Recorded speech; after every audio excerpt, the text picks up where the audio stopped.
প্রতিদিনের মতো আজও সকাল হয়েছে, তবে আজকের সকালটা বিষাদে ভরা। রাজধানীর উত্তরায় মাইলস্টোন স্কুলে মর্মান্তিক বিমান দুর্ঘটনায় নিহতদের সংখ্যা বাড়ছে। তবে অভিযোগ উঠেছে বিভিন্ন মহল থেকে হতাহতের তথ্য গোপন করার।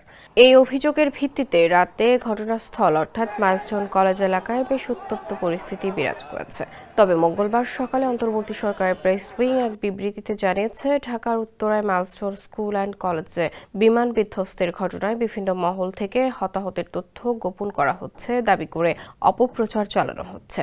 সামাজিক যোগাযোগ মাধ্যম ফেসবুকে ভেরিফাইড পেজে এক বিবৃতিতে এই তথ্য জানানো হয়। বিবৃতিতে বলা হয়েছে, আমরা অত্যন্ত দৃঢ়ভাবে জানাতে চাই যে এই দাবি সঠিক নয়। স্যান্ডেলিনা সো, রূপচর্চায় আভিজাত্য। বিবৃতিতে বলা হয়েছে, মর্মান্তিক দুর্ঘটনায় নিহত ও আহতদের প্রত্যেকের জন্য সরকারের পক্ষ থেকে সব ধরনের সহায়তা প্রদান করা হচ্ছে।